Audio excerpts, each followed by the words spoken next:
What's going on, people? We are back and we are in a brand new studio. We got upgrades, we got some framing back there, we got the works in this place, and we got some great stuff to come. But welcome back to the Reef, Jack the Reefer. Like, comment, subscribe. Let's be special, baby. Let's be special. So it's been a while and I wanted to go back and kind of review what I got right and what I've gotten wrong so far this year in college football. So right off the bat, let's look at my preseason top 10. I'm gonna throw it up right here. And as you can see, I got about 70% right. So not too bad, not too bad. Overall, I mean, I think I ranked Alabama, Oklahoma, and Georgia right to start the season. I'll get into that in a little bit, why that should be the case. But obviously, I missed on Clemson, missed on Iowa State, and I missed on Indiana. Now Clemson, I'll get into that. Iowa State, they just haven't played up to their potential. Brock hasn't been as good as we thought. Breece Hall just hasn't run it at an All-American level like we thought he could. So they've just underperformed. They kind of went downhill and they lost to Iowa to start the season. Indiana, been a little bit of a mess with Indiana. Michael Penix just hasn't played the same when he's healthy and he's hurt again. So it's just, they need that dynamic quarterback back there. But with Clemson, obviously they've been a mess on offense. I said that, you know, the wide receiver injuries of Ngata, Ladson, Ross were concerns going into the season, and once again, two of our three top guys coming into this year, Ngata and Ladson, are hurt. Ross, he's played well, but DJ just has not been able to get him the ball at all. But let's go to where I was right. I was right about Spencer Rattler. Oh yeah. Let's throw those comments up. Bang. Bang and bang. So right off the bat, I said he had maturity issues. Decision making was questionable at times, and he showed it in the season. I mean, he struggled early, had some decision issues, throwing interceptions, throwing balls he should not have thrown, and back up. And guess what happened? In the biggest game of the year for them against Texas, he was pulled and replaced by a true freshman who didn't even play his senior year of high school football. Just due to everything going on, he decided to skip his senior year of high school football and go straight into college. Now, do I still think Spencer has potential? Yes. But, I mean, coming into the season, last year he had 2-3 losses, and you don't see Baker Mayfield, Kyler Murray, which is on the level of quarterback play that Oklahoma fans expect. You don't see them losing 2-3 regular season games. And Spencer obviously did that. I know it was his first year starting, but it wasn't his first year in the program. He'd been there, he had time to develop, he knew the playbook, and he just struggled last year, and it continued into this year.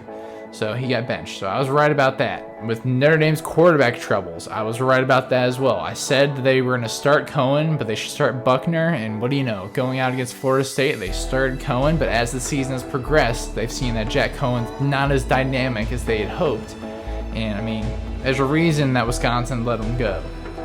And they've started playing Tyler Buckner more and more and more as the season's gone on. And I said from the get-go, just put Tyler Buckner in there, see what he can do. Let's just start off with him and just work with him. He's the most talented quarterback they have on that roster, most dynamic. Maybe not the most polished passer on the roster, but in terms of his ability and his potential, he's the most capable on the roster. Now, where was I wrong? Boy, oh boy, I was wrong about Clemson.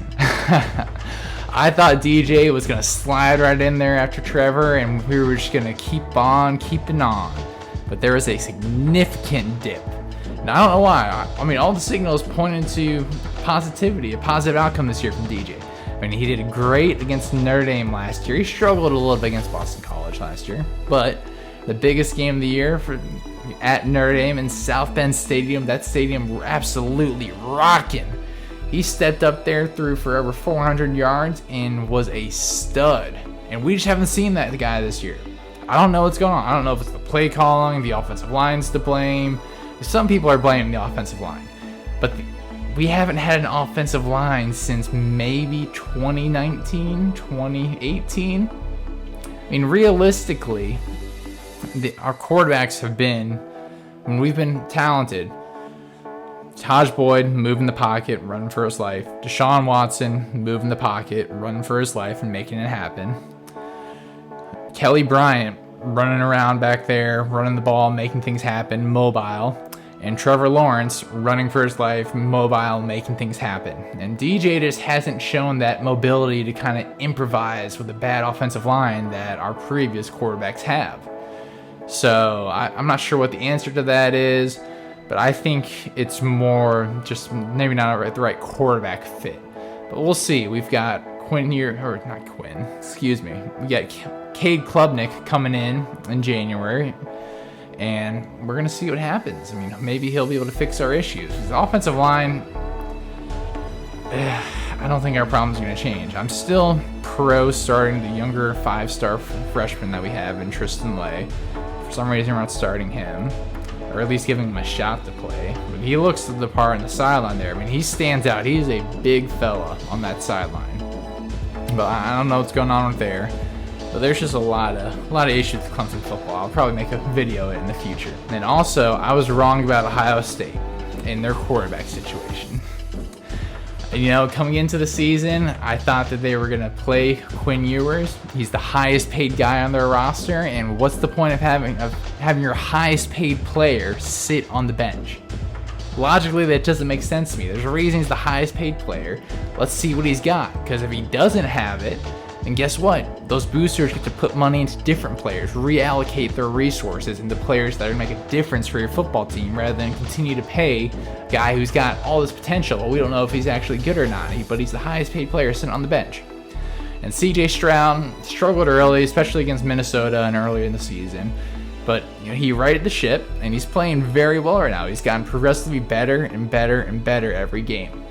Which surprises me. I thought that the patience was going to run out real quick with the fan base, the coaching staff, especially with the supposedly generational talent in Quinn Ewers. I mean, he's the highest rated quarterback ever.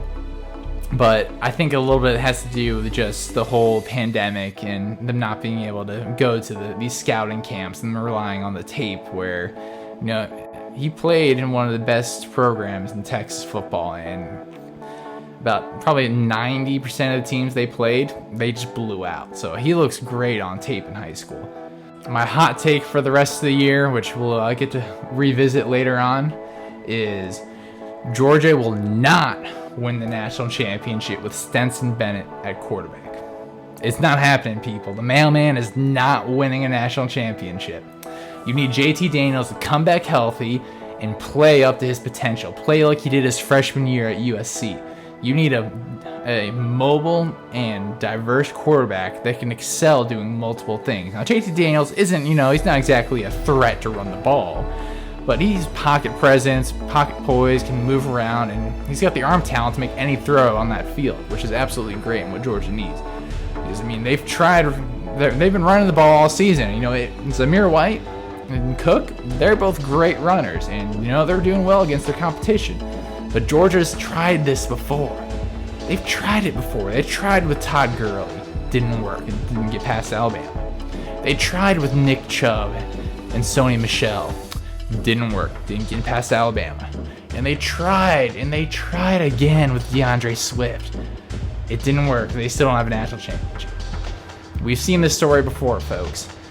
Georgia needs a diverse quarterback who can excel throwing the ball down the field and making big plays with his arm in order to win and get past the likes of Alabama and the teams that they need to beat to accomplish their goal and win the national championship.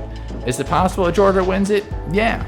But we need JT Daniels to come back and see if he's healthy and if he can play like he can. Because right now, this Georgia team we saw last week at Stetson Bennett, they're not winning the national championship. I'm hanging my hat on that right now. That's all I got today for today, people. Appreciate you tuning in. Got more content I'll start coming out with. And as always, have a great day.